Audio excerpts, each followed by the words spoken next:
So let me, on this note, welcome everyone to this month's session of the Business Talk webinar series of the US-Nigeria Business Council.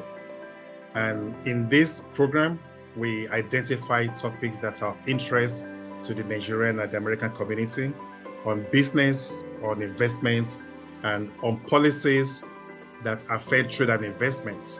We invite keynote speakers who have immense track records and milestone of superior pedigree, speakers who are leaders of thoughts to share with us on some definite topics.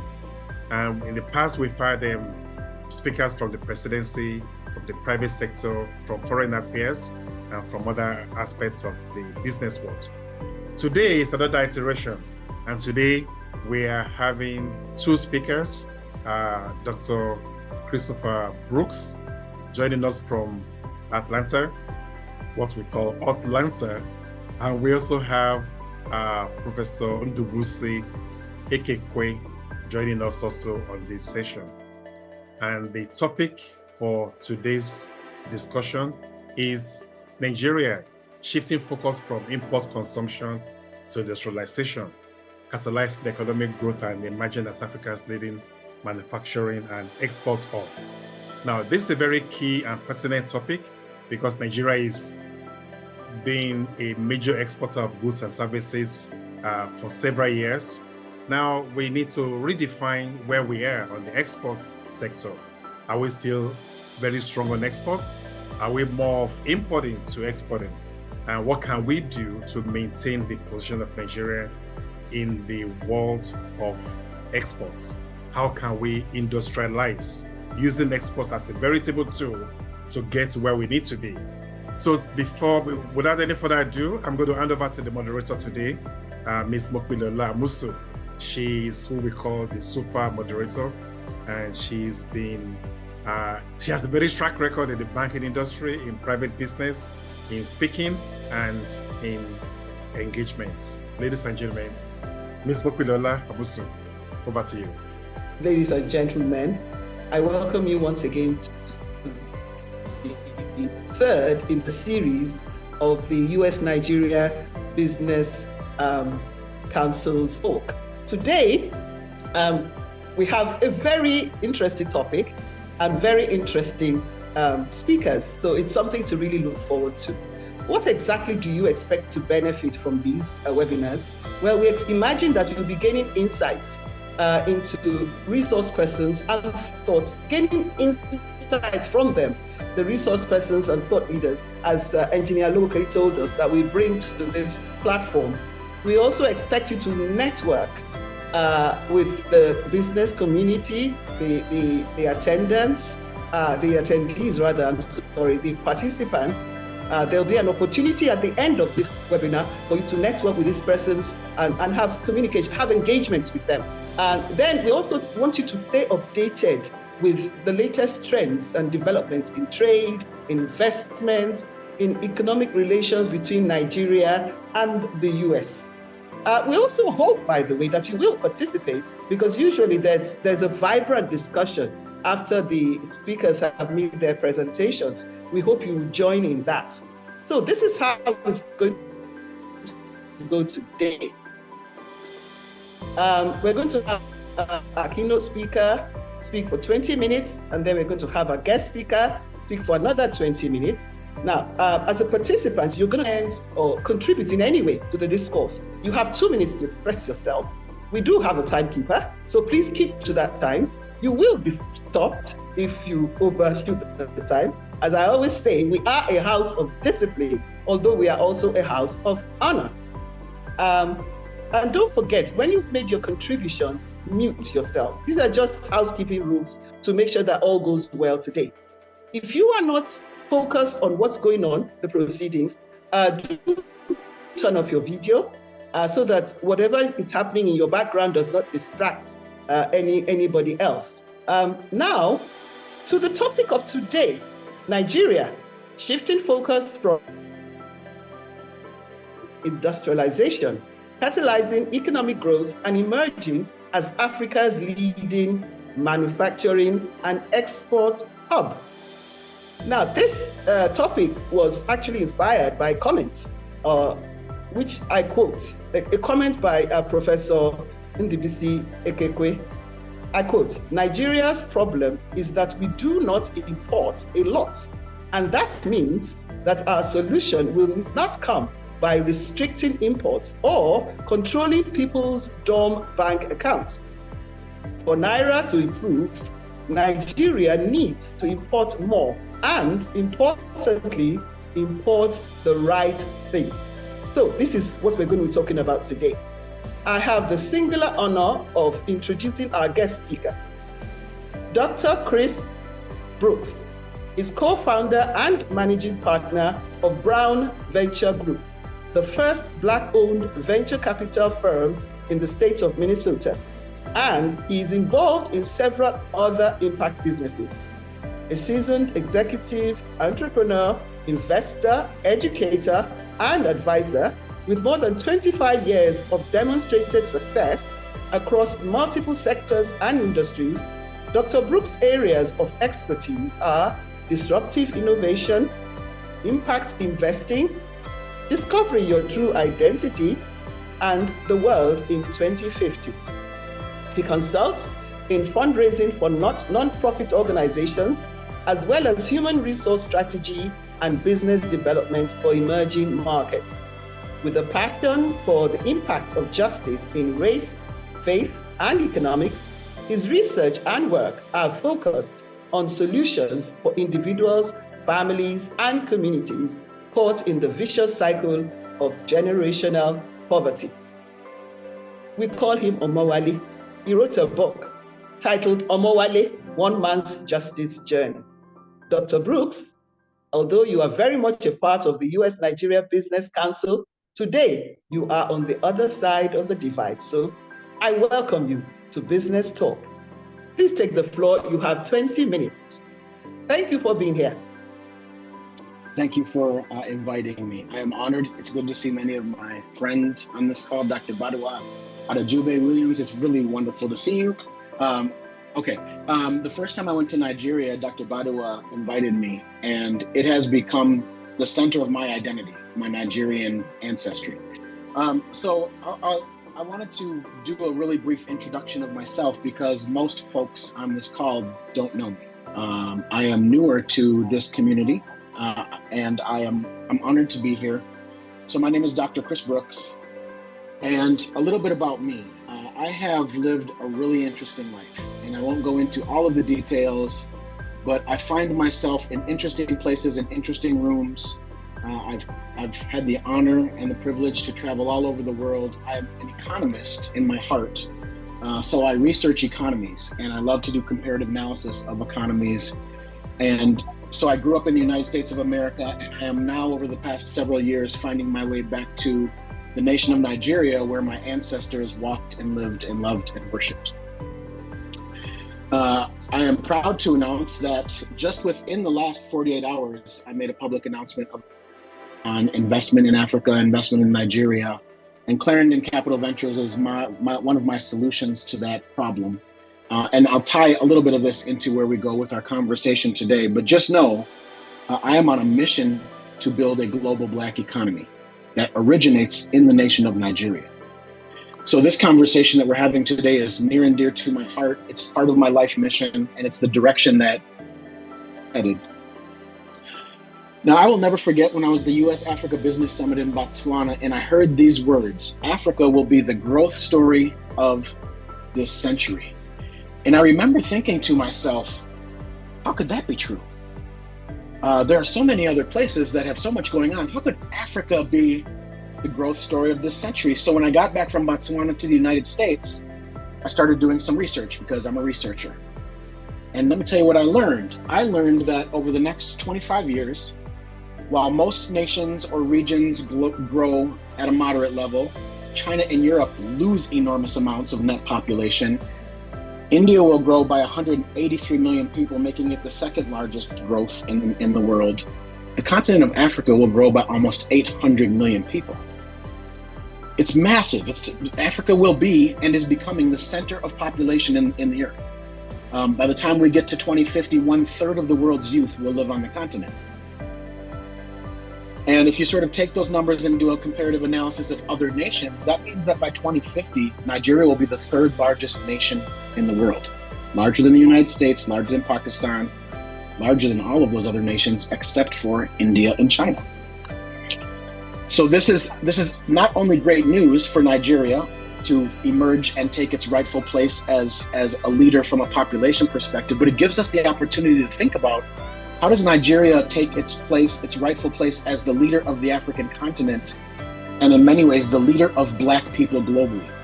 That's the way that I see it. I see Nigeria as positioned that way to build some things and to figure out some problems that could actually be solutions for Black people globally. Now, Nelson Mandela famously said, "The world will not respect Africa until Nigeria earns that respect." So in other words, as Nigeria leads, Africa follows. Coming from a person like Nelson Mandela, who was in a nation like South Africa, those are meaningful words.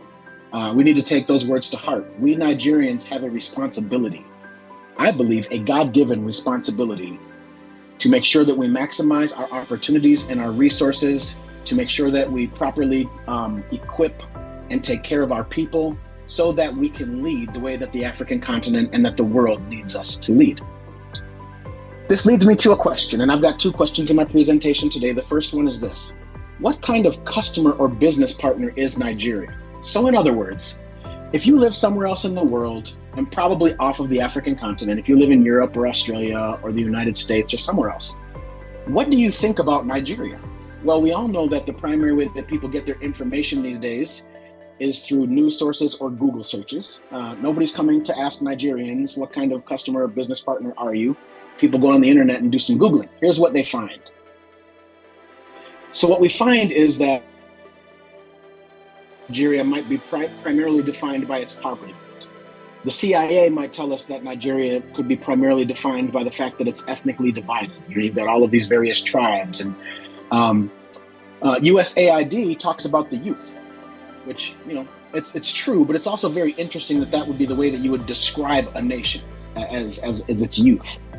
The University of Chicago would talk about air pollution. I actually did some research on this. The University of Chicago would say that Nigeria has one of the most polluted airways in the world, which, if you're someone who wants to do business in Nigeria, that means something, right? What are the risks of being in a polluted environment?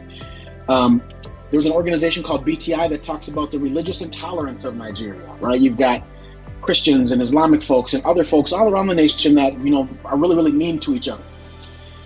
PwC just recently, this article came out very recently, was talking about the devaluation and instability of the Naira. And we all have been living that reality for the past several months, watching it go up and go down. And then the European Commission would talk about food insecurity. Now, while there may be some truth to some or all of these, I think what it ultimately leads to is a problem. And the problem is that when the world thinks about Nigeria, the world thinks about Nigeria as a nation that reports having very low unemployment. The most recent number was somewhere between 3 and 4% unemployment, but very high poverty rates. And this causes people around the world to say, number one, how can that be?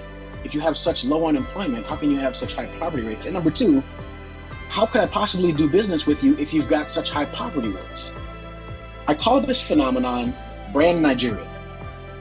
This is, to me, what the world thinks about when the world thinks about Nigeria. And to be honest with you, I think it's unfair. I think it's a part of the story, and it's the part of the story that makes people look at Nigeria and think of Nigerians as customers to be taken advantage of, as a nation that may not have its stuff together. I mean, these are some of the narratives that are making their way across the world. I think they're unfair. And honestly, I think a lot of what I read and what I hear is untrue. And as a Nigerian, it makes me angry. It makes me frustrated. But this is brand Nigeria to many folks that want to do business with Nigeria and, buy Nigerian products and import them into their nations and potentially export products into Nigeria.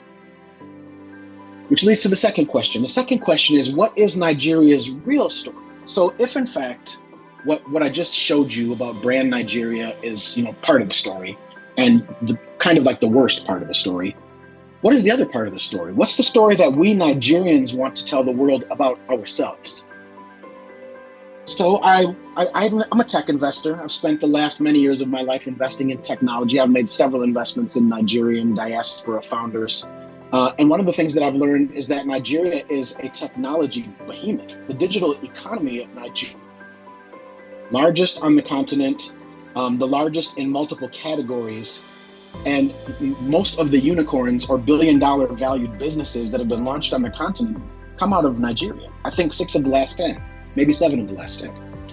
So what's true about Nigeria that's not being told as loudly or as often is Nigeria has this remarkable technology sector that, if properly capitalized and with the proper infrastructure in terms of like internet service and electrification so people can grow their businesses and do the work, this could be a really interesting area for Nigeria to focus on for growth, right? And we're here talking about importation and exportation.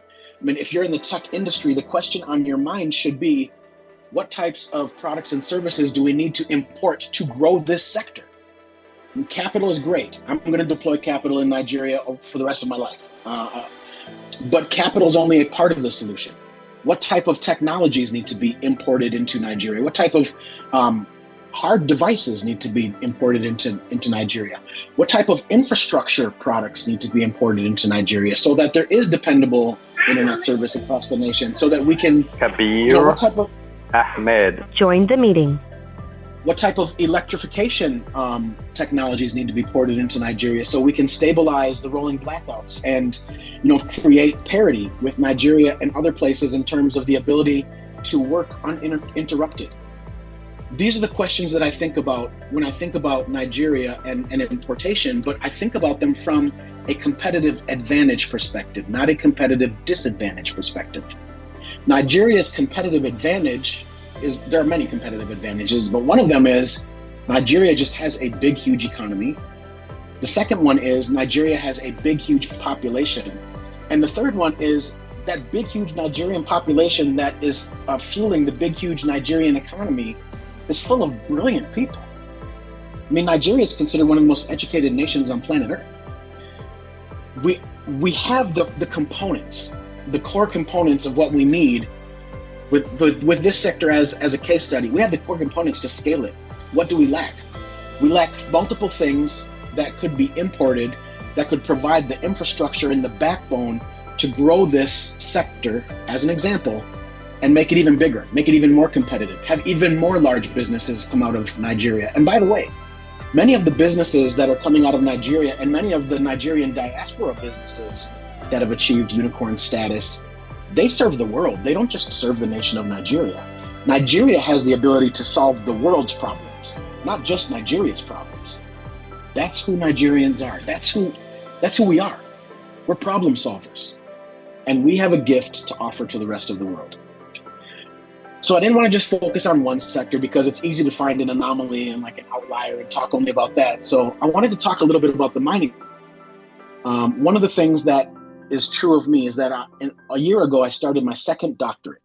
I know that makes me maybe sound a little bit like I'm out of my mind, but I wanted to understand the Nigerian economy. So I entered a Doctor of Global Leadership program here in the United States. And I'm focused on the Nigerian economy with a specific sub-focus on the Nigerian mining sector. And I've been trying to understand the history of the Nigerian mining sector. And I'll get there. I'm just very new into understanding all of this. But I can tell you what I've learned already in the first year of the program. The Nigerian mining sector is significantly underdeveloped. I've compared it to other mining sectors like Botswana and South Africa and Uganda. It's significantly underdeveloped, and it is extremely well endowed. Nigeria has the great gift to be sitting on top of massive solid minerals and other resources. Now, we all know about oil and gas. Nigeria's reputation is that it's an oil and gas country. But oil and gas is just one slice of a very big pie of other minerals that could be exploited, that could provide a huge boom to the Nigerian economy.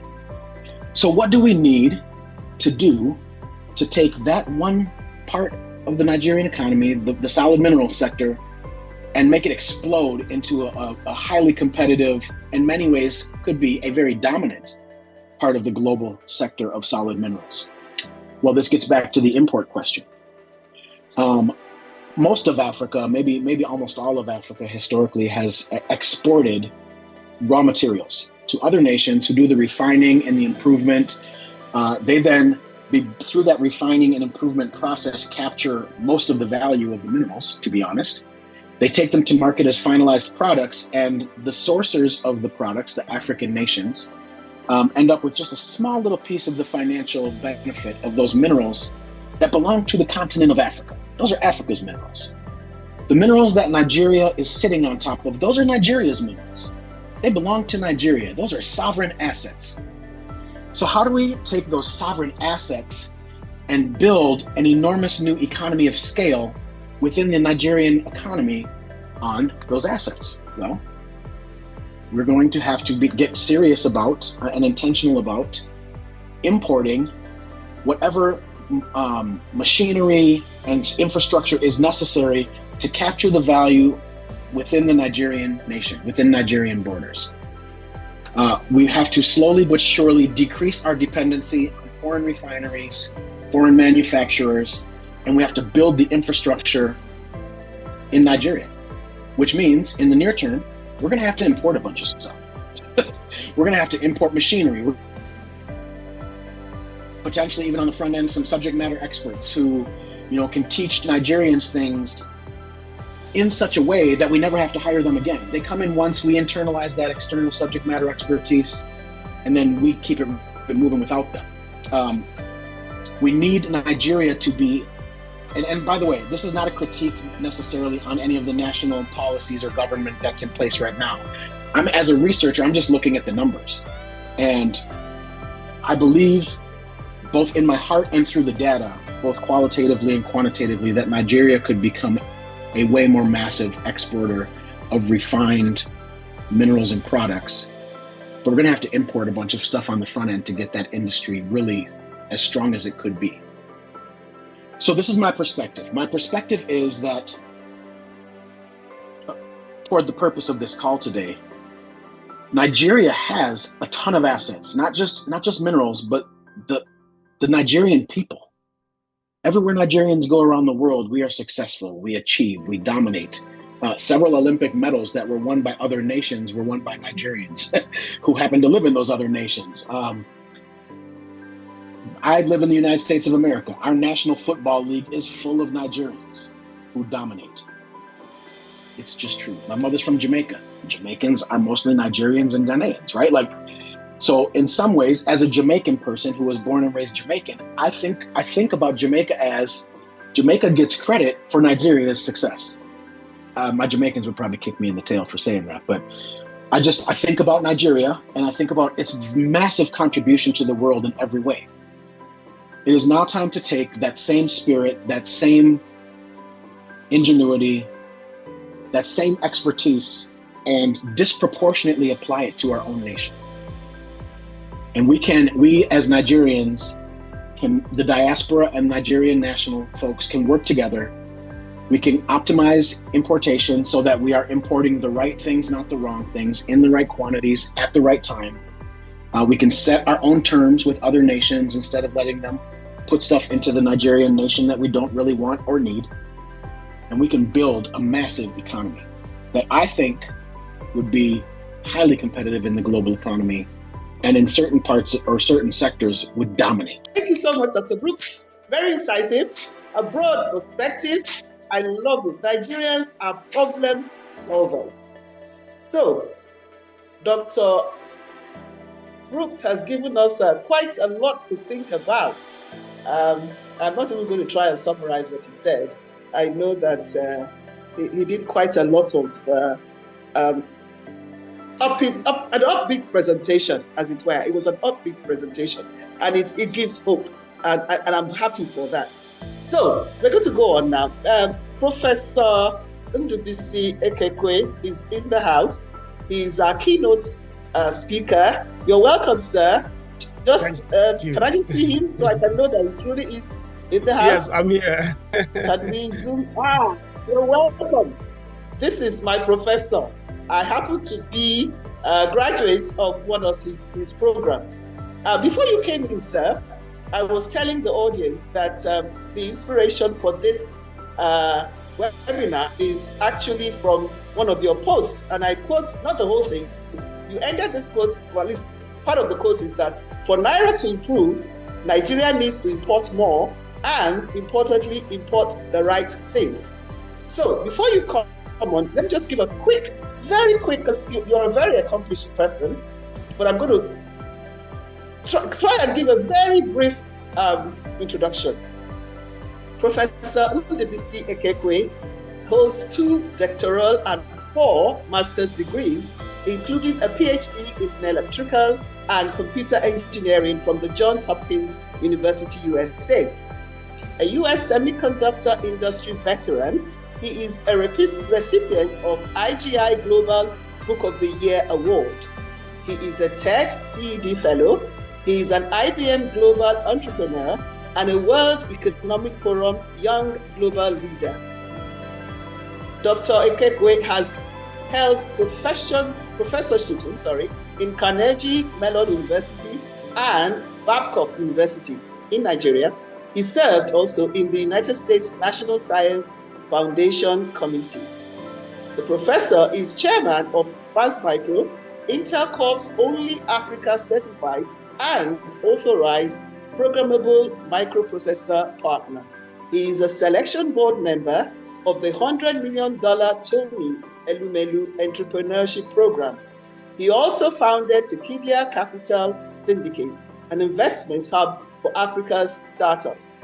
Professor is the lead faculty of Tekidia Institute, which runs business management programs such as Tekidia Program.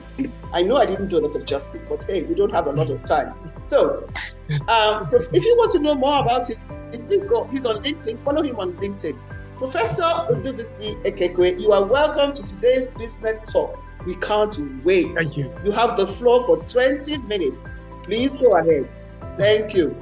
Thank you. Thank you so much, distinguished ladies and gentlemen, and thank you, moderator. Thank you. And I stand on existing protocol. I mean, that was a very generous introduction for a village boy from Ovim in Abia State, Nigeria. So thank you so much for, for taking me to that excursion. So today I will be speaking on a topic I have titled the industrialization of nations. Essentially, we'll also be looking at the whole constructs of import substitution and the industrialization of Nigeria, looking at how we can deepen economic opportunity as well as make this nation a manufacturing hub for continental Africa. And for us to get into that conversation, I just want to begin with this world map. If you look at this map, you see many, many things. Beautiful colors of nations in flags in so many ways. Of course, just like the guest speaker noted, there are also many perturbations. You know, some countries will see that Nigeria has insecurity problem. Some people may say that Africa does not have the capacity to provide enough electricity for itself. So there are real challenges, as we can actually see around the globe. But it's not only Nigeria, it's not only Africa. In the United States, one of the problems here since I came here is that I don't have to pray before I eat food. But when I was a spiritual union kid in Nigeria, you need to pray a lot before you can eat food. Because obesity here is too much. Food is simple, so people eat a lot. So, but you can also understand something, that in the midst of these challenges, as you look at this map, there are also opportunities. So the question is, how do we now translate those challenges into opportunities? Across human history, there has always been one mechanism, and that mechanism is establishing companies. What happens here is that whenever there is a market friction, somebody has to establish a company, because market system is inherently imperfect in nature. Because market system is inherently imperfect in nature, the demand and supply, the consumers, the customers and producers cannot easily attain an equilibrium point for transaction to take place. So what basically happens there is that if you want that equilibrium point to be attained, you need to go and set up a company. Let me make it in a very practical sense here, just to understand why we need to have companies and why we need to industrialize. Let's assume that NDBC just lands in the city of Lagos right now, and I don't have a family member invented the business of running a restaurant. You agree with me that the options I have are going to be limited, that I have to start knocking at people's door looking for somebody who has food to sell. I knock on the first door, knock on the second door, knock on the third. There is that propensity that by the time I knock on the 100th door, I may even collapse because I'm very, very hungry. So how do we solve that problem? What happens here is that a woman wakes up in the morning and says, hey, I have food in my house that NDBC cannot discover. And I don't even know that NDBC is hungry. And because of that information asymmetry, we cannot do business. So she wakes up, she establishes a business, she calls it Mama Kemi Restaurant. So the next time NDBC is hungry, instead of NDBC knocking at every door in Lagos, looking for somebody who has food, what happens? NDBC goes to Mama Kemi's restaurant to eat. Mama Kemi has accomplished one thing. She has provided a product to overcome the friction of hunger which NDBC has. And NDBC has to pay her. That payment is what we call revenue, which is a compensation to companies when they are helping you to overcome your friction.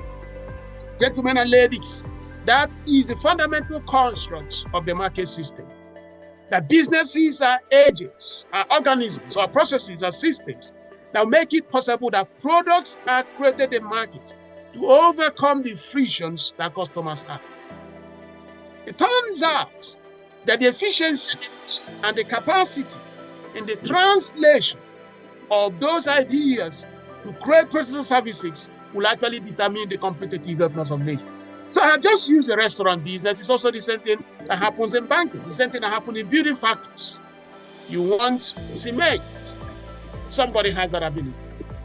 But there is only one way that can be put into the real structure. You have to set up a company. So that next time you need a cement, you go and buy cement that the company has made. And that cement can help you now to go and do whatever you want to do. By making sure there is a company that can provide cement, frictions of those who need cement will be solved. So, as that is going on, businesses need what we call capabilities. And it's actually on the foundation of those capabilities that industrialization of nations are now formed. So, what are those capabilities?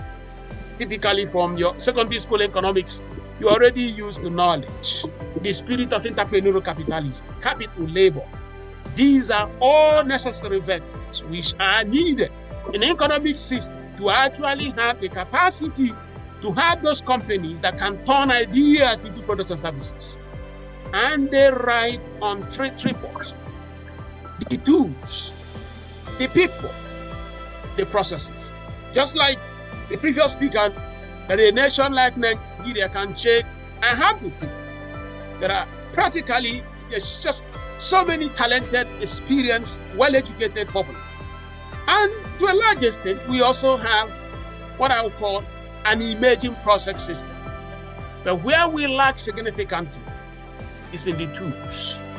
And most times those tools, you may not have an inherent capability to actually develop and build them yourself. So you may have the people. You may also have some elements of the processes, but you may not have the tools. So how do you now get the tools? You need to import those tools if you cannot invent them at home. And that is where the quest of transforming the nation of Nigeria becomes exceedingly very, very important. Because you have the knowledge. Go to beer parlors, go to Molwe parks, enter any Molwe in Lagos right now. People will tell you how all the problems in Nigeria will be solved. They are experts in how we can provide electricity and clean water. They have the knowledge. They have the spirit of capitalism. There is also capital. The universities churn out great young people every year. So, but if you look at 2,000 years of GDP, we are now trying to see what needs to happen for Nigeria to actually begin to look like other developed nations. Turning into a developing country to develop nation. So let's look at 2,000 years of GDP. If you look at these 2,000 this map here, this plot here, you can see that I have plotted 2,000 years of GDP. I have used the United States for America and China because these are the two most dominant economies in the world. If you look at just before the last few centuries, the GDP of the United States was flat. The GDP of China was also flat. And if the GDP of a country is flat over years or centuries, what basically happens is that over time, the people who lived here were poorer than people who lived here. Were poorer than people who lived here. Because a constant GDP in an increasing population will mean that per capita income will decelerate. In other words, people who lived here were poorer than people who lived here, were poorer than people who lived here. And that was also the time that Reverend Marx came out with the Malthusian catastrophe, where he said that food production was growing in arithmetic progression while population was growing in geometric progression. And his postulation was that if this thing remains the same, the man, woman will run out of food. And that means all of us will die. But you know what happened? Industrial Revolution began around this point. And when the Industrial Revolution started around this point, that linear GDP started going exponential and parabolic. And because of the rate of economic growth was faster, the Malthusian catastrophe was resolved. But there are so many fundamental things that happened for that linear GDP to become a growing parabolic GDP. And that is where the formation of nations, the translation of nations, into a nation of industrialization, into a nation of opportunity begins to change. America did it right after the birth of the nation. And you can also see that just about 50, 60 years ago, China did the same thing. The question here is that what and when will Nigeria have the same experience? And I have divided the world economic development into phases. But let me not, just because of time, go deep into it. But the key thing here is that I say that people who lived here, they were very brilliant people. The most fundamental constructs of physics, mathematics, and biology, and chemistry, they invented. They were people who pioneered everything we know about natural philosophy. But you know what? Most of them died very poor. They died very poor, and when tuberculosis came, they died. When polio came, it killed them. We say that they were in a state of inventive economy. I call it inventive society. A society that is just full of ideas. A society that has so many ideas, but they didn't have the capacity to translate those ideas into the products and services. So you now have a scenario we have in Nigeria where everyone knows the solution for everything. But at the end of the day, nobody can actually provide that solution. So we say that that society was inventive in nature. But after this phase, it became an innovation society. It's only the innovation society that has products. It's only the innovation society that can actually provide services. But an inventive society is full of ideas. Nigeria is an inventive society. We have ideas on everything, but we cannot translate those ideas to products and services. So the question, how do you now do that translation? And that is where it becomes exceedingly very critical. I've also added what I call accelerated society era, a translation that some nations like United States and China are even moving the innovation age, moving in what I call the accelerated society age, where AI, autonomous systems, and products and services can actually change the speed and productivity that they can actually drive that translation of products and services into fixing the frictions that customers have. So that now brings us to the Nigerian challenge. Nigeria has this illusion of wealth. If you go to my village in Abia State, everyone will tell you that Nigeria is a rich country. But let me tell you, Nigeria is one of the poorest countries in the world, with all due respect. There are just no parameter that you can actually see a nation, except that Nigeria is a rich country in potential. But in absolute sense of absolute number today, we're not talking about potential, Nigeria is poor. The GDP of Nigeria is less than $400 billion. The real sense of it, this country should be a GDP of $3 trillion.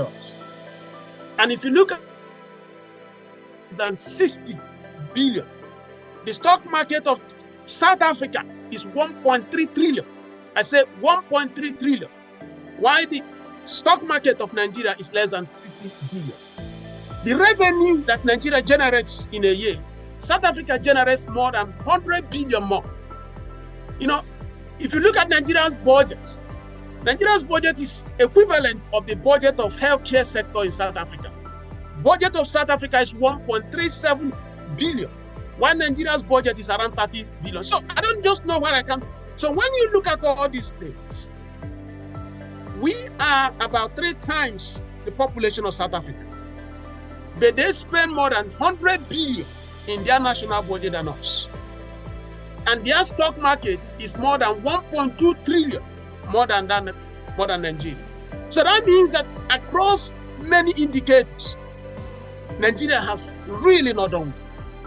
So now, how can we become a nation of promise, a nation of opportunity? And that's why we need to build the tools. We need to have the tools. And that's what I say, Nigeria needs to import, and we need to import more and import the right things. And what do we mean by importing more? We mean import machineries, import the right knowledge, import equipment. And it's only by the importation of those right things that you can now create products and services that can now help you to overcome the frictions that you have in the market. Because you may have the processes, you may have the people, but without the tools, you cannot make progress. And so when the government restricts the importation of tools, you cannot finish the whole elements needed in the manufacturing and production process. And you cannot industrialize, because we spend about $60 billion on importation every year. But you know one thing, South Korea spends 808 billion. 808 billion. When we are spending 60 billion. And South Korea is just 1/4 of Nigeria's population. In other words, if a small country like South Korea, 1/4 of our population is spending 808 billion, when we are spending 60 billion, the implication is that import does not destroy economies. The real deal here is, what are you really importing?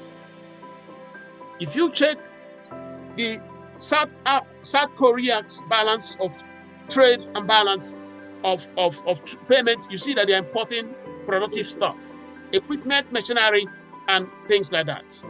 But Nigeria, of course, is focusing on finished goods. And if you go back to Africa, you look at South Africa, you see that South Africa imported 136 billion, even twice what Nigeria imported. And their currency rand has not collapsed. So the argument that imports is what is the real story. What is destroying Naira is that we import the wrong things, and we also don't import a lot. So because we don't have the capacity to create the tools, and we do not have the ability to actually do what is necessary to do that, that is where we now run into trouble.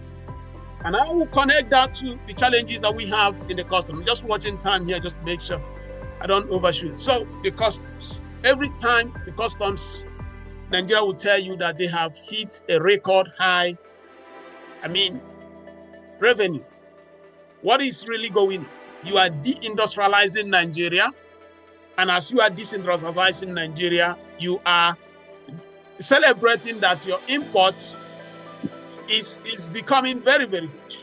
That is not the right thing, because anytime the Nigerian custom is celebrating that it has hit new record in imports, what he's saying here is that we are not really doing the right thing. So that part of industrialization, I think we need to have a strategic protection.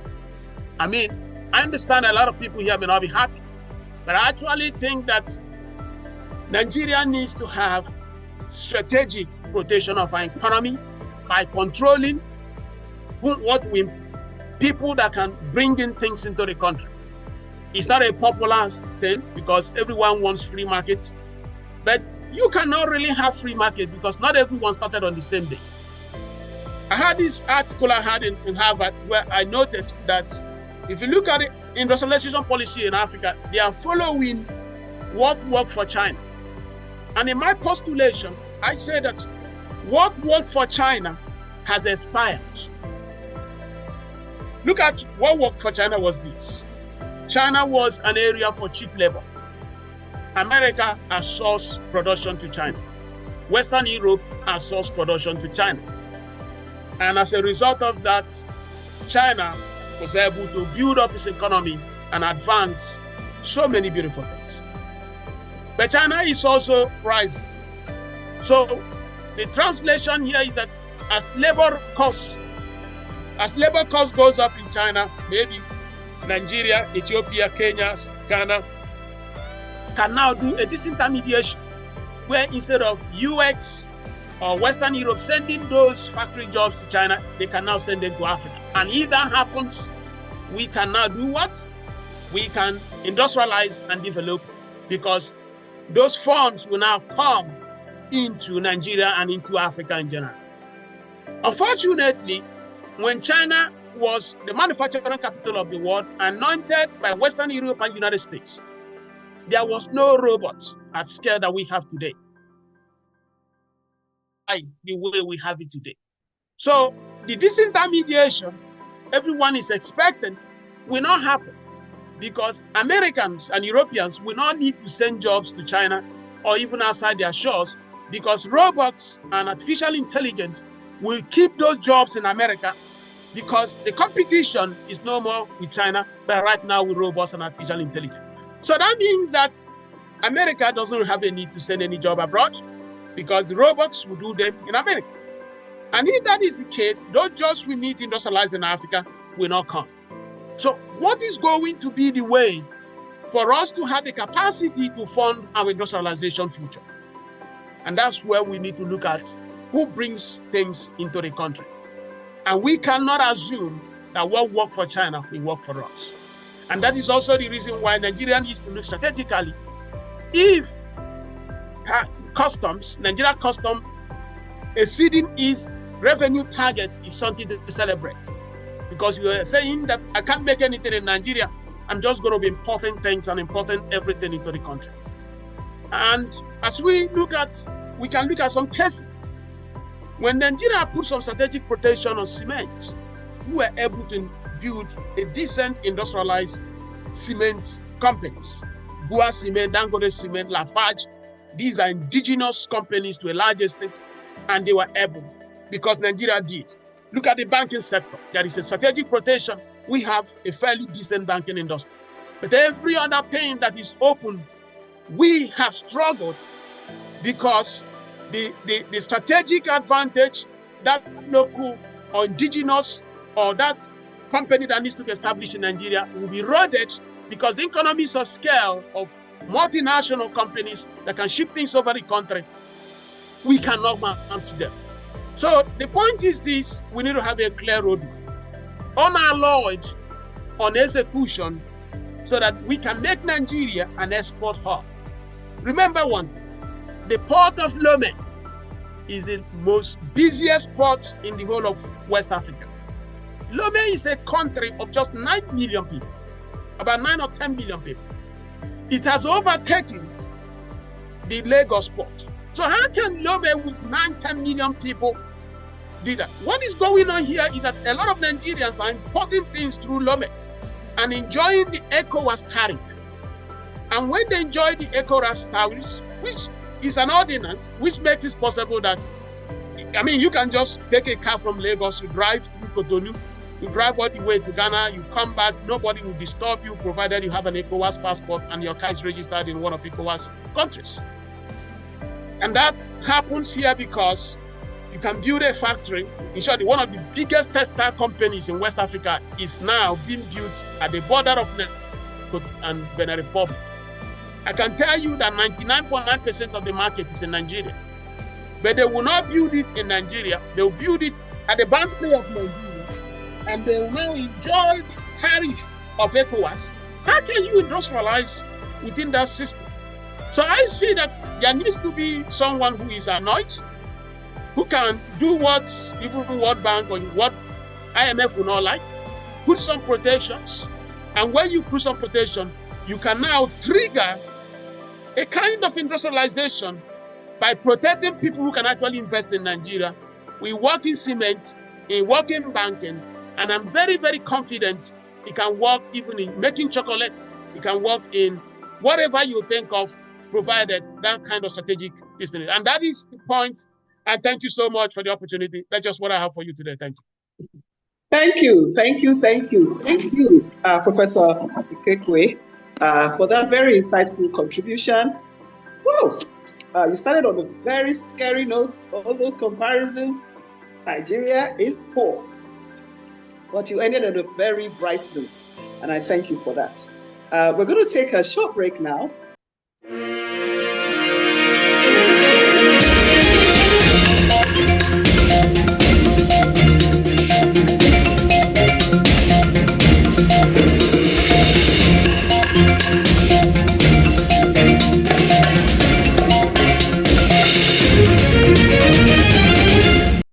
Hello, and welcome to Maya Robotics. We offer a range of AI-powered tools to help enhance your productivity and provide personal assistance. I'm Maya, your personal AI assistant. With our personal assistant tools, you can train your AI to understand your preferences and needs, allowing it to assist you with tasks such as paying bills, online shopping, calendar management, research, and more. As an education and study assistant, our AI agent provides personalized learning experiences using intelligent tutoring with adaptive learning systems that focus on areas of weaknesses for improvement. Our AI-powered sales agents can help drive sales through business websites, guiding customers to make informed purchasing decisions. To learn more about my AI Robotics AI solution, visit www.myirobotics.com.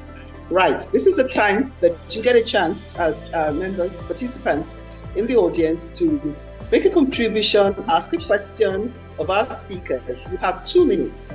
I don't see any raised hands yet, so if you would like to contribute, please raise your hand and you will get the chance to make your contribution. Make it fast, make it quick, because we will stop you if it goes over.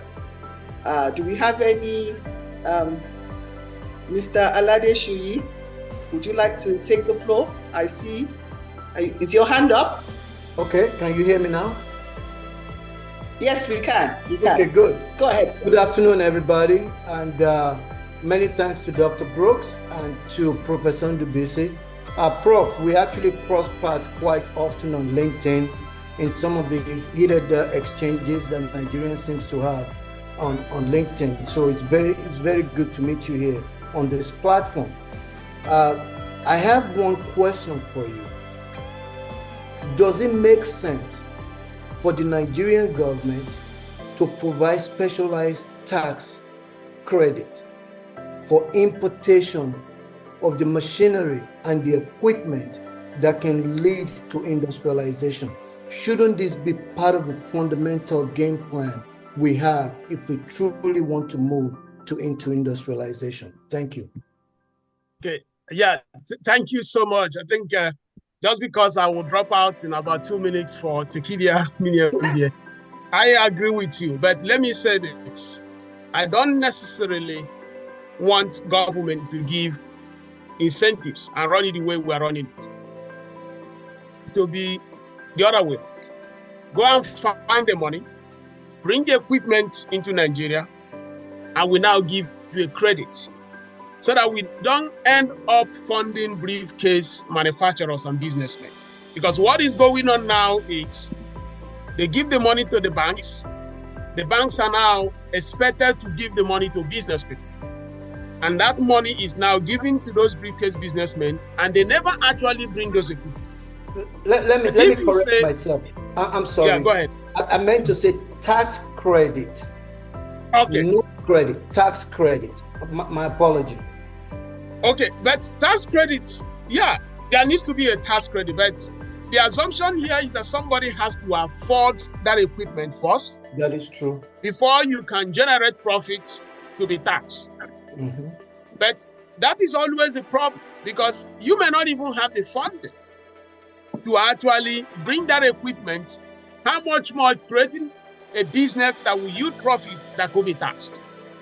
So my point is government has to have a focused intervention strategy where you actually help companies to acquire this equipment.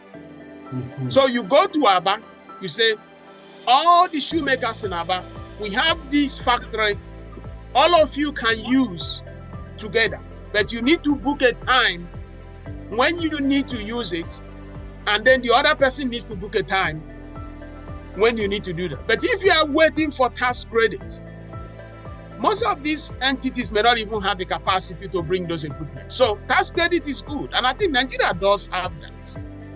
We do have tax credit. The problem is that you're giving tax credit to people who can't even make a profit. So at the end of the day, they don't assess it. I am saying find a way to bring those equipments, and now find a way to get the value back after you have actually brought that equipment. Yeah. Any more questions? I may not have a good understanding of China development path, but my question to both of you is around aid and the planning to move up from consumption. How do we consume aid? Being that most times our consumption and our development and industrialization is also tied to the aid approach that comes from the West. How do we consume aid from the West to also maximize development and industrialization? Thank you, and over. Maybe we should quickly take Patrick, because the Prof has to go. Patrick, let's have your contribution.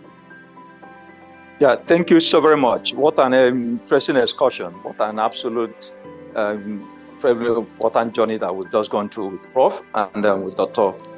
Christopher Brooks. I think that Professor Dr. Brooks actually nailed it. He nailed it. I was so excited to hear everything that he has to say. Nigerian solid mineral sector can revolutionize Nigeria, take Nigeria out of the wood very easily. Talk about all the transition minerals. Nigeria have them, industrial minerals. So the issue about bringing in the right machinery to be able to add value to our minerals is really where emphasis shall be placed.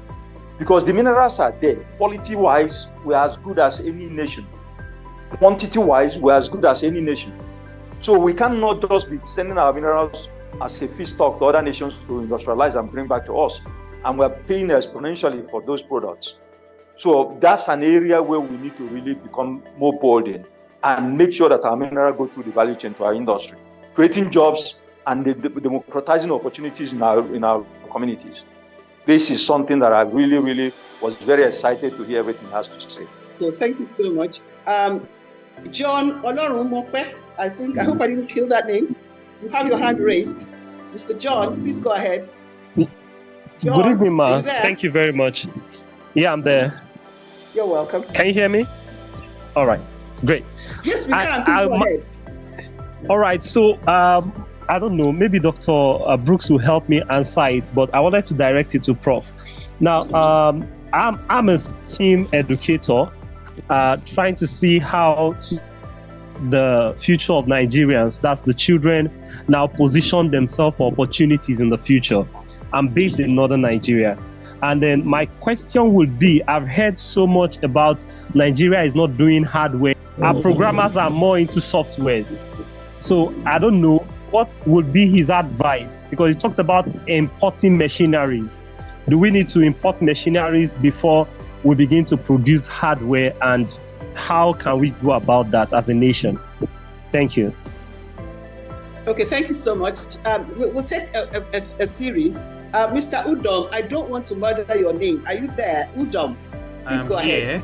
Yeah, so Prof made mention of the China's development model, which jobs were allocated to them from the Western world. And what I have seen interestingly recent days, I'm a data scientist, is that the digital tech skills, programming jobs and the likes are being brought to Africa. So the guys there in US, in UK are looking for regions of less income, let's call less income region, like Nigeria, where you can do a gig and they pay you say $3,000. So I've seen this mantra in the last few years. And then we in Nigeria, young people, we grab these opportunities. And what happens is that if I live in New York, in Akwa Ibom State, and I get paid $3,000, that is about 4 million naira per month for doing simple things on the internet.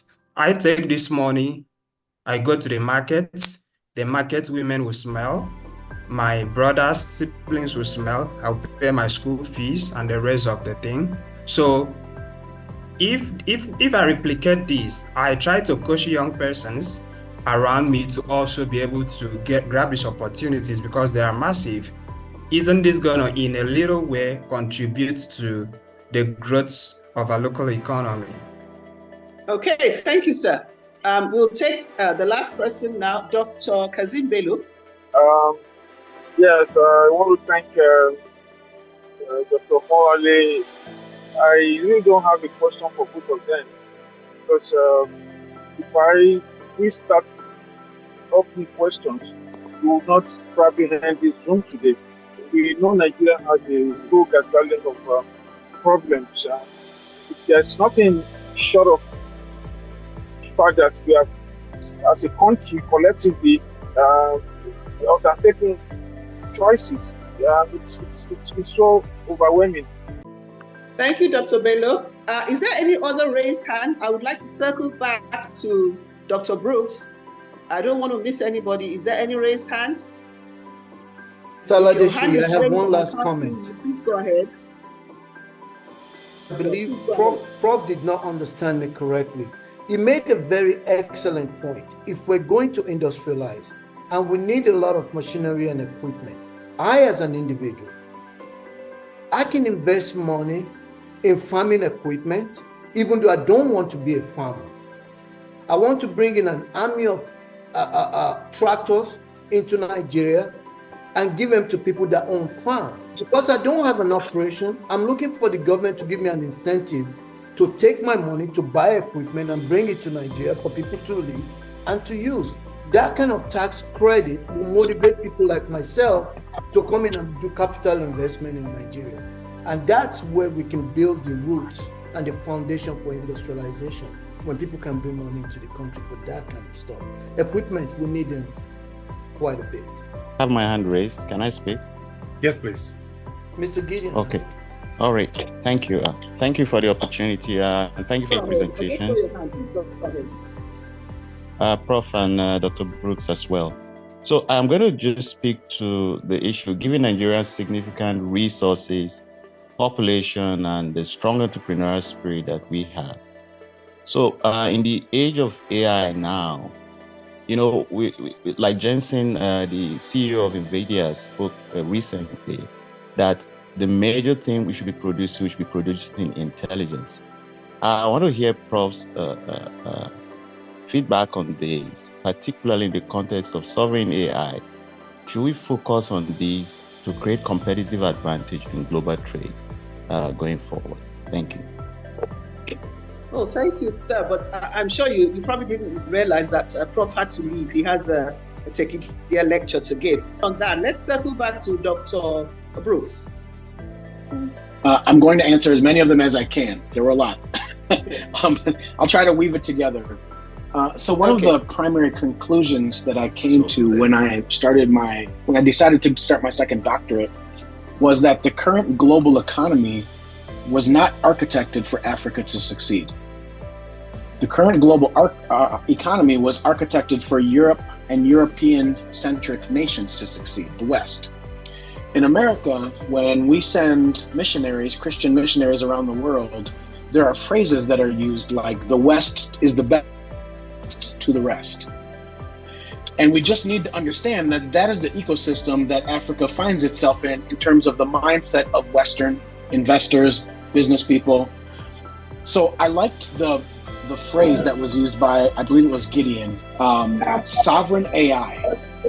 I think the way that Nigeria needs to approach everything right now is in terms of thinking about things as sovereign. And what does that mean? That means we always do what's in the best interest of the Nigerian nation and of the Nigerian people. We view things through sovereignty, and our responsibility is to us. So through that lens, you have to think about imports. And the question about how do you finance, capital expenditures on machinery is a really wonderful question, because a lot of money is spent on things that don't actually lead to self-determination. There's a lot of products and services that are offered. There's never-ending consultants, right? And they don't lead to self-determination for Nigerian people. They might lead to solving a specific problem within a time-bound framework, but they don't lead to like a 100-year leap forward in technology or a 100-year leap forward in terms of closing the gap economically. So from a sovereign mindset, Nigerians, we need to think about all of our external engagements in terms of what is the value exchange? What is the benefit to the Nigerian people and to the Nigerian nation, not just today, but 6 generations from now? And there was a thought that was shared in the chat about manufacturing those things instead of importing those things. And I understand and agree with the sentiment that it's always better if you can manufacture things in your own land than having to import them from other people. What I will say though is all over the world, there are nations that are always doing innovation and continuous improvement at a pace that is mind-boggling. So if you import a machine from Caterpillar today, and it takes 9 months to land on the African continent and another 3 to 6 months to get to its destination, Caterpillar will have already released the next iteration of that machine. That's how fast things move with innovation and technology, and especially with machinery. So now that we're in this digital economy, in this innovation economy, we really do have to think about how do we import the most state-of-art, up-to-date technologies and machinery, and maybe don't purchase them. Maybe we lease them for a year or 2 or 5, knowing that there's going to be a next iteration released in 12, 18, 24 months, so that when our lease runs out, we get the next new one. This is what we do in America with cars. We lease them so that after 2 or 3 years, we don't take on any of the depreciation. We just jump into a new leased vehicle. Nigeria has to think the exact same way. Like, we're not going to pay consultants to come in here and talk at us. We're gonna pay consultants that will give us subject matter expertise that we can internalize. If we hire them once, we don't have to hire them anymore. We just continue to iterate on what we've learned. We contextualize it to the Nigerian nation and Nigerian values, and then it becomes sovereign property, sovereign IP, because it may have come from somewhere else, but now that it's come through the Nigerian institutions and corporations and the Nigerian mindset, now it's Nigerian. It's Nigerian IP. It's completely novel to what's going on in the West and in other parts of the world, because it meets our needs, and that is our primary concern. Now, eventually, I believe this to the core of my being, those Nigerian ideas that are incubated sovereignly with Nigeria's best interest in mind, they're going to be exportable to other nations on the continent and eventually to other nations globally, especially to major metropolitan statistical areas where there are large population of diaspora folks. So an engineered solution for Nigeria today becomes an engineered solution for the rest of the world tomorrow. And that's the way that Nigeria finds its way into its rightful place in the global economy. And aid, I live in a nation that gives away billions, tens of billions, hundreds of billions of dollars of charity and aid every year. The goal of charity and aid is never to help a nation become competitive or gain competitive advantage. Ever. Never. So I understand the value of aid and making sure that people don't starve and women don't get trafficked and children don't get taken advantage of. Like, I understand that. But the goal of it is never to help those nations that receive the aid get competitive advantage at scale. So being reliant upon aid is not a strategy to come into a global position. It's just not.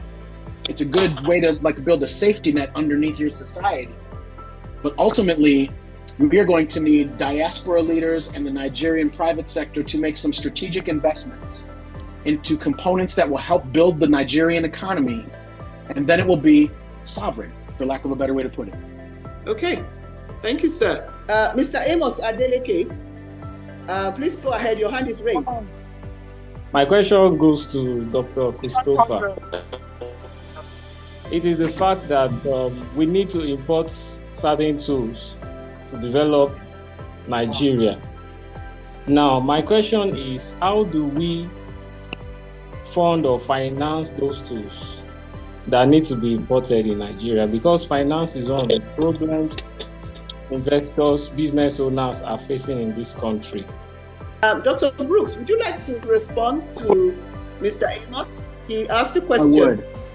I would. It's a fantastic question. The question of how do you finance, especially such large capital expenditures, is a really good question. And I've got a two-part answer. So the first part is what I call prioritizing your loves, right? If you have a limited budget in your home or in your business, you have to make some priorities and you have to stick to your priorities. So if we were to prioritize things that were in line with Nigeria's goals to become self-sustainable and to lift itself out of poverty, we would have to ask ourselves some questions about reallocating budget lines of current budgets to other things. Capital expenditures on machinery or equipment that will ultimately help the Nigerian private sector rise up and become competitive globally. Those are really smart expenditures. Those are really smart allocations, especially if the investors that invest in those things are able to get a return on that investment. So whether that is, federal government of Nigeria investing in some of those things and getting some money to go back into the federal government's coffers to then reinvest in other parts of the Nigerian economy, or whether those are, institutional investors like myself who come alongside of some. I'm very interested in minerals. So if I come alongside of someone in the African or in the Nigerian nation who is working on solid mineral extraction and exportation or improvement, I have to make a return. But it's not actually a win if I make a return and the Nigerian nation doesn't benefit. So one of my favorite mineral extraction models right now is there's a model emerging out of Tanzania where the local community owns half of the project and the company that's doing the mineral extraction owns half of the project, right? It's a win-win for both sides. Botswana, as many of you may have known, was taken advantage of forever by De Beers and others that were basically taking all of the value out of the diamond mines. And Botswana now is pouring exponentially more of the percentages of profits back into Botswana.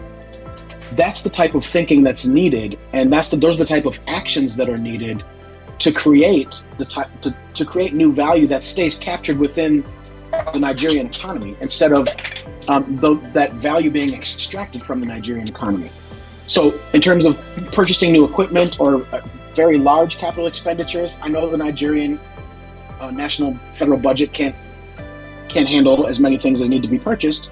Well, then you find investors like me and we reach an agreement, and or you can go to a company like Caterpillar and you can reach an agreement, and there's a way to structure those agreements that they end up in the best interest of Nigeria. As I said at the beginning of this call, my mother was born in Jamaica. Jamaica signed a deal with the World Bank in the 70s that forced it to import bananas, even though Jamaica grows enough bananas to feed the entire island and then export some. But because of the deal signed with the World Bank, Jamaica has to import bananas. It's a bad deal. And it was a multi-decade deal. So that one signature on that piece of paper put Jamaica in debt for decades and caused Jamaica to have to throw bananas into the ocean, because there also wasn't a competitive export environment for Jamaica to export its bananas either, because South America captured the market. And I know I'm saying a lot of words. Let me just boil it down. When I boil it down, what I think is we need some unified national priorities, and these may already be spelled out in government documents that I'm unaware of, or in some other, African Union documents or somewhere. We need some unified national priorities that are defined by and driven by Nigerian leadership. Nigerian leadership needs to make some decisions about prioritizing its loves and then negotiating deals that are in the best interest of Nigeria long term. We don't want Nigeria to get caught in the same precarious position that Jamaica was caught in, where it has to import bananas and throw its own bananas it develops away. I actually wanted you to take one more question before you leave. I assumed you would have to leave soon. Matthew, please hold on. I just want Dr. Brooks to answer. Quite a few people have talked about power supply, because we're talking industrialization. What's your take on that? With the erratic power supply, how is that going to happen? I understand the question, and it is a serious question. In fact, I would argue that industrialization will fail in Nigeria if Nigeria does not solve its power grid problem. I researched the Nigerian power grid at one point because we had a company in our investment portfolio that was doing its very best to bring an electric power solution to the nation of Nigeria. Filed a Nigerian patent that got approved, did all the things. This solution would have been able to completely power the city of Lagos all by itself. It would have provided megawatts and megawatts and dozens of megawatts of power. And it was a solution that was based on, you place the solution on trucks and trains. So it generates power off of like the axles and the brake discs. It's patented in the US and in many other nations. Fantastic solution, proven solution. And when we got to Nigeria to try to get this technology implemented, there was significant pushback from the owners of all of the various power generators in Nigeria. Now, the solution that we were trying to bring to Nigeria could have solved the problem at scale for Nigeria, but I understand and appreciate the displacement of all of the power generator operators. And so that's what you have to figure out. As a new disruptive solution emerges, how do you not displace hundreds, maybe thousands, maybe tens of thousands, maybe hundreds of thousands of workers who are providing other solutions? And again, that's where the models that emerge have to take into account the local realities. I call it context. Context is king. And you have to understand the local context so you don't bring a solution in that completely messes everything else up. It could be good for one thing and cause 37 other problems. Well, then it's actually not a good solution. So I don't have an answer to how we would properly take care of all those generator operators and all those generator operations. What I do know is if we want Nigeria to have power at scale, at some point we might have to think through, are we willing to do that? Are we willing to take the risk to temporarily displace a bunch of data no longer meeting the need? You know, Lagos is short of 30 to 40% of the power it needs every day. Are we willing to displace those solutions for a solution to emerge that will ultimately lead to better economic outcomes for the entire nation, but it's going to hurt a little bit on the front end? And that's a very difficult question to answer. Yeah. Thank you, Dr. Brooks. Thank you for your honest answer. I think we can let you go now. I'm sure there'll be other people on the call that can answer other questions. Thank you. You've been a great resource person for us. We appreciate it. Thank you so much. Have yourself a great evening. I'm honored to be here. Bye. Thank you. Matthew, your hand is raised. Please go ahead and ask your question. We have other erudite persons in the audience.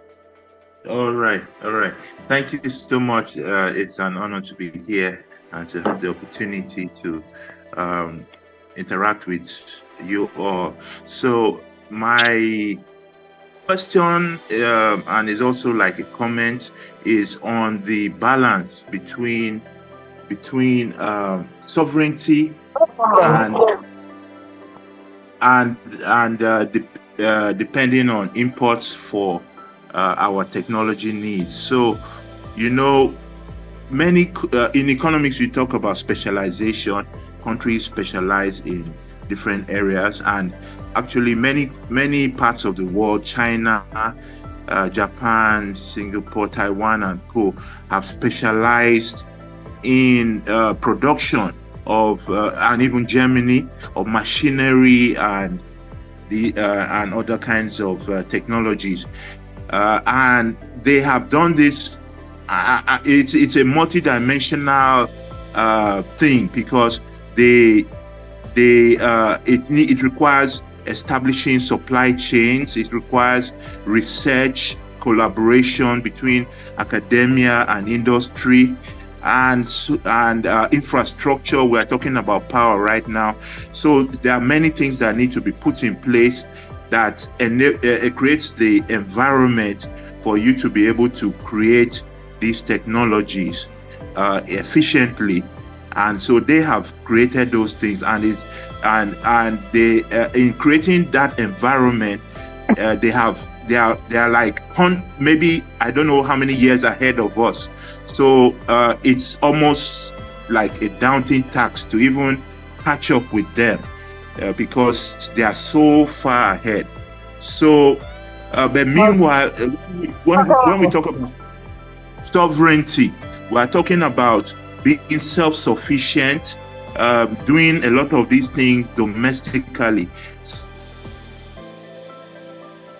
Should we, where's the balance between trying to chase after these guys that are like 100 years ahead of us, rather than just depending on them, buying these things, getting the best technologies, like Dr. Brooks was saying, maybe even leasing these technologies for our own use, and us trying to get a step in terms of production of these technologies. I already, one comment I'll make just before I step down is that, yes, I know maybe the fact that they are so far ahead does not mean that we should just give up, but maybe we should just start in little things, little areas. Maybe we make some efforts in little areas, agricultural equipment, even internet technologies, and even AI and all those things. We can actually be cheap at it, a step at a time. But basically the point is that they are so far ahead that it's as if it's a daunting task to catch up with them. So the balance between us trying to do these things or just buying them the best that is available and utilizing them, that is basically. Okay, I'm going to have to stop you, Matthew. Thank you so much for your contribution. I wonder if Mr. Aladeshi is still there. He made a comment. I'd like him to expand on that about AI being able to solve.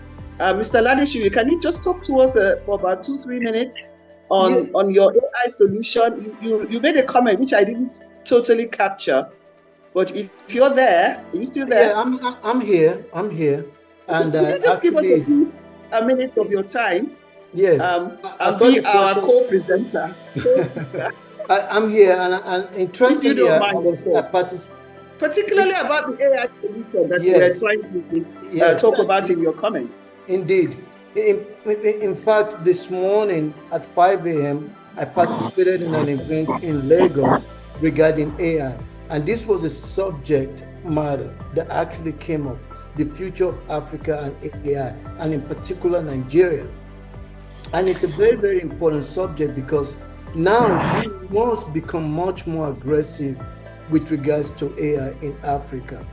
And the primary reason for that is AI is going to be disruptive, extremely disruptive. Today, an AI robot was released to the marketplace today that costs just 16,000. I'm predicting that robots will cost less than 10,000 by the end of next year, which means the organization that is in production is cheaper to use an AI than to use a human. Western society, and Professor Ndubisi talked about this briefly, Western society will be able to do their production at a much cheaper rate than using human beings. So what Professor was talking about, what happened to China is never going to happen to Africa if we're waiting for it. They're going to start moving their production back to their countries because these robots are going to be cheaper than human. You buy a robot for $10,000, you can use it for the next 5 years and just pay maintenance cost. Why do you want to hire people? So we should not think anyone is coming to Africa to manufacture. We should throw that out the window. And that's why AI policy is very critical now for Africa. From my perspective, this is the most critical time for the African Union to come together, create a single currency and a single market for the African continent, where individual African countries can develop products and services based on their competitive advantages and begin to do business within Africa. Otherwise, we're going to end up replacing workers with AI. The level of poverty in Africa will be such that our minds cannot even imagine it. AI must be front and center of any progress we intend to make in Africa. We can no longer avoid it. there's nothing we can do. However, let me say this, as much threat as AI is to Africa, AI also becomes the tool that levels the playing field between global south, which is Africa, Southeast Asia, South America, and the global north, because it can give us the tools to do a lot of things. Let me give you a quick example. Medications. These Western companies have all the patents on all this medication and charge us an arm and a leg to get this medication. AI can actually give us a formula to produce all these medications ourselves and no longer be dependent on them. AI can help us accelerate mining our natural resources, because all you need to do is feed it with data, soil sample, topology information. All of that kind of data will allow AI to give us information to let us know which product we can mine easier than the other at a much more competitive rate that will allow us to be competitive in the marketplace. AI is going to play a significant role in Africa. This morning, I was telling all the young men and women, last night, it took me just 1 hour. My 15-year-old, who's now playing basketball, needed a monitor his strength, capabilities. And I went on Claude, and it took me just 1 hour to build an app for him. 1 hour. Why would I need a developer? Took me just 1 hour. Wow. AI is going to transform everything as we know it. And so all of us so much discussions around business, around trade. Thank you. We appreciate. Someone actually just suggested in the comments now that we may need a webinar on AI, just on AI. I think that's probably a great idea. I hope the council will consider that. Thank you. I appreciate you. Thank you so much. I believe that we have gone past the time, the 90-minute time, but don't forget that the conversation can continue after this timeout.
Thank you to everybody who has contributed to the success of this, the USNBC, headed by Engineer Titus Olowokere. I'd love to thank our speakers. They did a wonderful job. The keynote speaker, Professor Ekekwe, and Dr. Brooks. I'd also like to thank you, our contributors, because you made the whole evening worthwhile for us.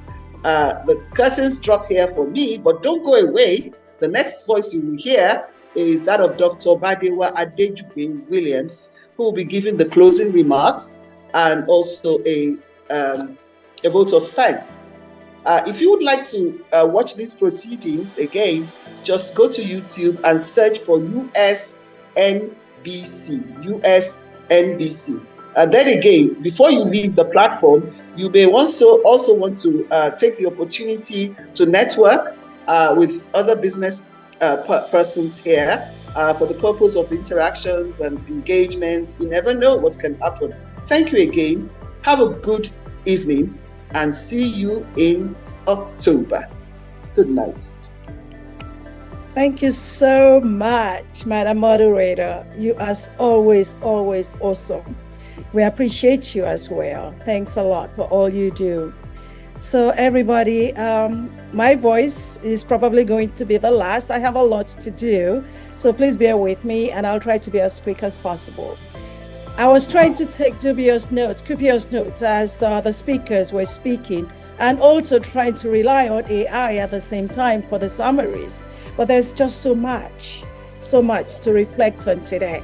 So I want to thank you all for joining us today for this very enlightening session of the bi-monthly business talk as organized by the U.S.-Nigeria Trade and Investment webinar series. We're grateful to our esteemed keynote speaker, Professor Ekekwe, and our insightful guest speaker, Dr. Christopher Brooks, or Dr. Moale, as we also know him as, for their invaluable contributions and perspective on the critical theme of shifting Nigeria's focus from import consumption to industrialization. I must also acknowledge two other personalities who actually spoke quite well, though they were not part of the speakers, but they made some valuable contributions. And that was Mr. Ladisuyi, of course, as always, very insightful comments from you, and also Professor Kazim Bello. We appreciate you. Now, to go back to the business of the day, Nigeria's shifting focus to industrialization, capitalizing economic growth, and emerging as Africa's leading manufacturing and export hub. We need to key into this concept. That means that our solutions will not come by restricting import or controlling people's dumb bank accounts. For Naira to improve, Nigeria needs to import more, but importantly, the right things. Okay. Both speakers emphasized the importance of strategic importing to support Nigeria's industrialization and economic growth. So far, Dr. Brooks gave his presentation highlighting Nigeria's potential as a technology hub. And he also discussed the underdeveloped mining sector and provided solutions on how we can improve on this. He emphasized the need for strategic importation to build infrastructure, and not only that, but also expertise within us. I had two questions he posited in the beginning, that what kind of customers or business partners is Nigeria? And then what is Nigeria's real story? The solution to number one, which is what we preach, is brand Nigeria. Let's brand Nigeria. Let's do business with and in Nigeria. Of course, let's also put each other, with the highest expectations for quality control. So we must hold ourselves to high standards, and we have to build our own economy, both within and outside Nigeria. The Jews patronize only the Jews. I live in an environment that's predominantly Armenians. And everywhere I go, every shop I go into, owned by Armenians, all you see are Armenians in there. So we need to brand Nigeria, patronize Nigeria, buy Nigeria, as we say. On his second question, what kind of customer is Nigeria? Please mute. Thank you. All right. So he discussed on that. He discussed on Nigeria's potential as a global leader, especially in technology, where especially with the way that Nigeria's population is growing, and the fact that Nigeria is positioned to be the third largest economic hub, technology hub in Africa. So we have this competitive advantage: our large economy, our population, and our well-educated workforce. Which is all, education is not only about academics. As Professor Ekekwe indicated, if you go to the beer shops, you go to any mama puts, you hear Nigerians talking, proffering solutions. We know the solutions for our own country. It's for us to take matters into our own hands and do this. Then, also technology is booming. It is the largest in Africa. On this and build on the technologies in Nigeria. And on this, what type of technologies do we need? What type of technologies do we need to import into Nigeria? Well, it talked about the products and the services, and also it spoke about even hard devices, and also about the infrastructure that we need to bring into Nigeria, and by whom. We need to also control who, which is something else that Professor Ekekwe mentioned in his presentation. Okay. And then another is the mining sector. We know it's underdeveloped, but we also know that it's well endowed. We have a lot of resources, oil, iron, which listed on there, and others. However, we need to move away from dependency on oil and think about our solid minerals, which is what he emphasized, that we can build on this. We need to do this. We need to import whatever machinery and infrastructure is necessary to develop that sector. We need to decrease dependency on oil and foreign expertise, use our own experts, even bring them, bring Nigerian experts from the diaspora to come and give us the knowledge transfer in Nigeria. Decrease dependency on foreign refineries and foreign manufacturers. We need to build the infrastructure in Nigeria, which means, we have to, in the near term, we have to try to import a bunch of things that we are going to have and we may need to build in our own country by ourselves. So on the front end, let's front load, Nigerian experts into Nigeria and capitalize on that. As the moderator indicated, Professor Ndubuisi Ekekwe's posting is what actually motivated this discussion, which is on the industrialization of nations, explaining how companies are formed to solve market frictions. He emphasized that Nigeria has the people and some processes, but we lack the tools that are needed for industrialization. He argued that Nigeria needs to import more, but specifically not just importing more of whatever, is importing the right tools that we need. He contrasted Nigeria's import levels with countries like South Korea and South Africa. He covered the importance of companies in solving market frictions, the current state Nigeria being an inventive state. We need to transition to an innovative society. All these are captured by the solutions with AI. He also talked about the misconception of Nigeria's wealth and comparisons with other African economies. Yes, we're a poor country, but we have rich potentials. We have enormous potentials, which is an opportunity in our SWOT analysis. The need for strategic protection and importation of the right tools and machinery. Challenges in our industrialization really due to global trends in automation and solution AI. The importance of strategic protection in certain sectors to foster indigenous industries. Both speakers emphasized the need for Nigeria to import more of the right things to support industrialization and economic growth, while also protecting. One great aspect of being a member of the U.S.-Nigeria Business Council is U.S.-Nigeria Business Council does not just hold webinars, does not have discussions. They actually also send proposals, like the key points from this presentation will be captured and forwarded to the respective authorities that can make a difference, that can make changes in policies to make sure that we're not just talking. This is not about talk shop. We're beyond talking. We're now into let's have action items and let's make sure they're implemented and hold our policymakers accountable for what needs to be done. So those are the highlights. There's so much more that has been discussed, but I'm sure everybody will get, the printout or the summary at the end of the day. So in order to close us out, ladies and gentlemen, as we conclude today's discussion of the bi-monthly business talk, first and foremost, a special thank you to our distinguished keynote speaker, our special esteemed guest speaker, the participants, all of you who sat through this. Some had to leave and came back in. We appreciate every single one of you. Our focus is from import consumption to industrialization. Let's have that on the back of our minds and think about what can we do within our own frame of reference, within our own circle of influence, that we have the authority to impact within us. Let's not depend on government alone. Let's do our own part. So I'd like to extend everybody's appreciation to the U.S.-Nigeria Business Council for convening this very important forum. Your commitment to fostering dialogue and collaboration between these two nations is invaluable, and we look forward to continuing this journey together. I am a member of that, and Engineer Titus is also a member of the Nigerian Diaspora Investment Summit. Is one of the key people that started the NDIS, and I must mention NDIS is upcoming as well. I will be at the Atlanta Summit, and I would also like to invite everybody else. If you're not aware of Nigerian Diaspora Investment Summit, do check us out. If you're on the U.S. Nigerian Business Council chat, You'll find out more about it, but the website is ndisng.com. Thank you all for your participation today, for your engagement, for your contributions.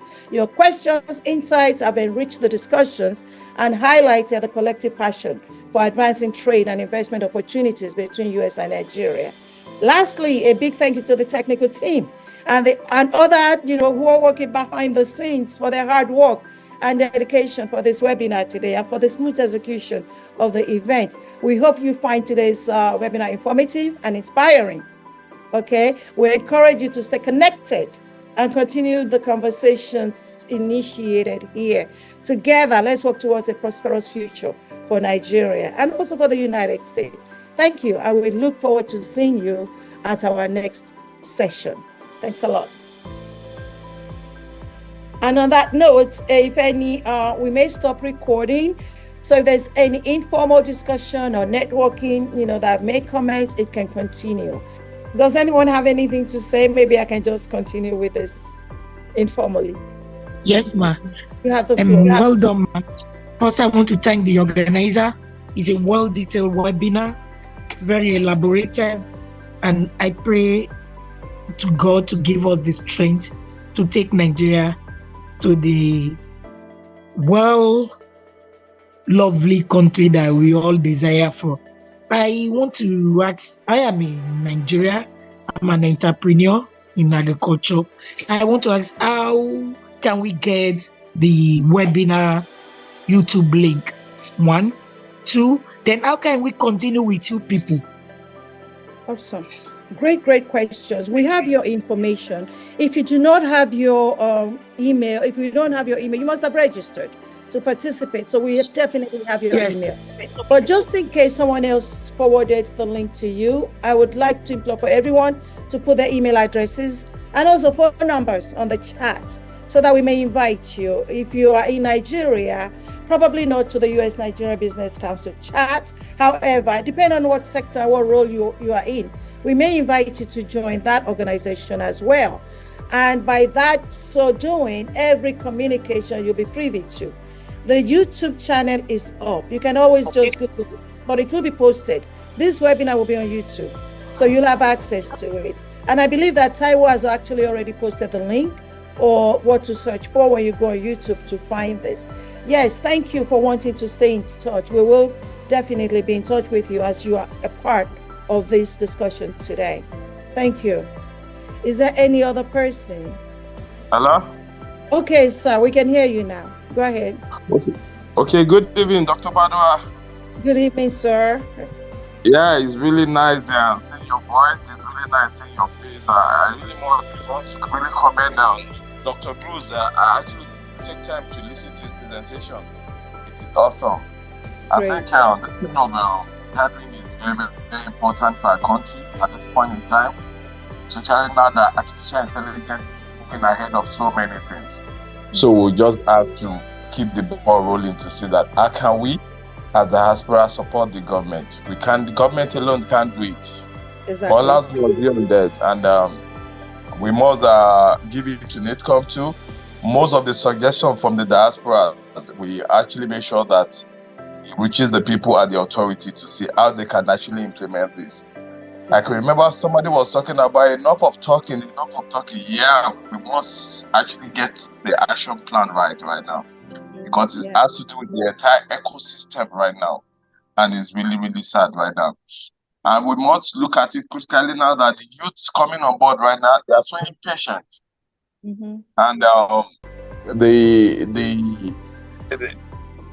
what will I use? I think with this idea of now that the world is like a global village, everybody could see a lifestyle somebody in the UK, a lifestyle of somebody in the US, a lifestyle of somebody in Germany, and this is lifestyle in Nigeria. I feel that the government has actually failed, and these are why the youth are actually kicking right now. So it's high time the government to sit up, so that enough of trying to say that the government wants to go to bed and sleep. No, it's a position of responsibility, and I feel with this kind of platform, we will get there. Thank you very much. Thank you so much, Prince Boye. And it's interesting, you spoke about youth. Knowing that majority of our population in Nigeria is really in the youth range. and they are going to take over. So we need to give them the opportunity to start the takeover now. It's better now than later. And also, Dr. Brooks will be at NDIS in November, which is going to be at the State House. It's November 7th. Whoever wants to be a part of it is going to be announcing some of his investment interests in Nigeria. So if you have a business, you're an entrepreneur and you're seeking investors, I would highly encourage you to register for NDIS. But beyond registering for NDIS, register for the U.S. Nigeria Trade Mission that's coming up in Atlanta. If you can be there, be there.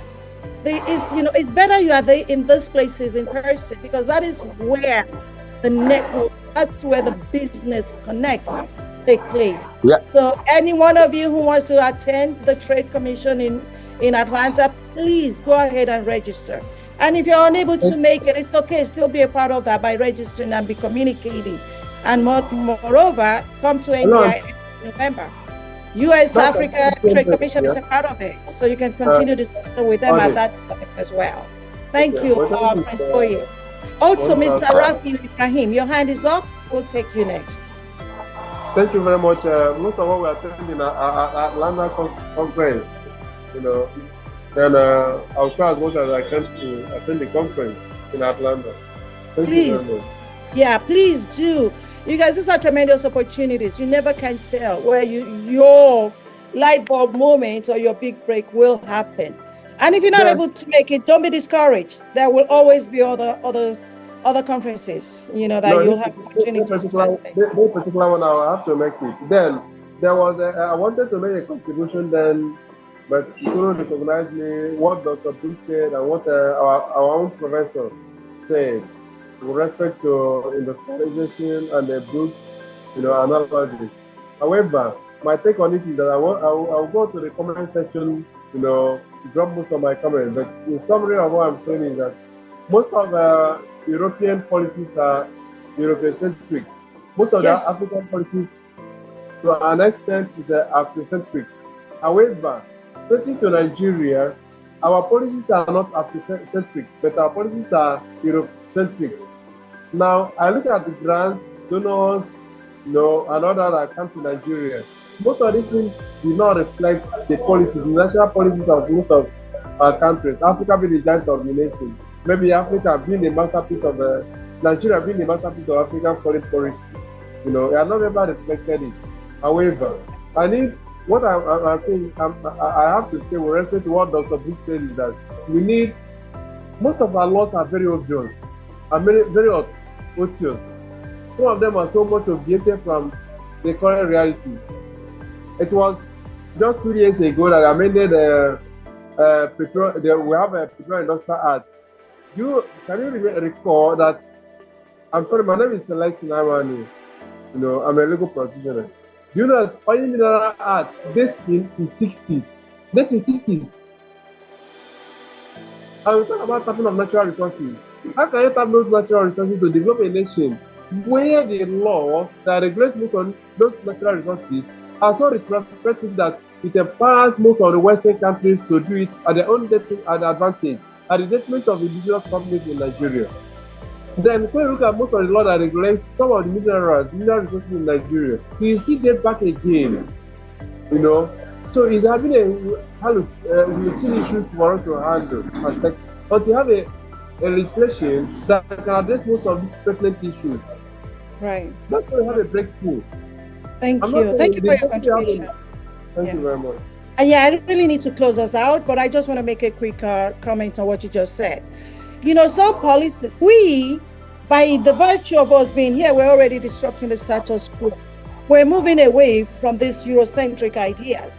We know what our local issues are. We need to localize our solutions by coming together to prefer alternatives, policies, and by organizations such as the U.S. Nigeria Business Council being able to submit this to NIDCOM, and NIDCOM taking action and going to all the MDAs that are relevant in some of these policy changes. We're already disrupting the status quo. So we should continue with the same mindset that we're going to force the change, not in a manner that is forceful, but by what we do collectively. Government, they are already listening.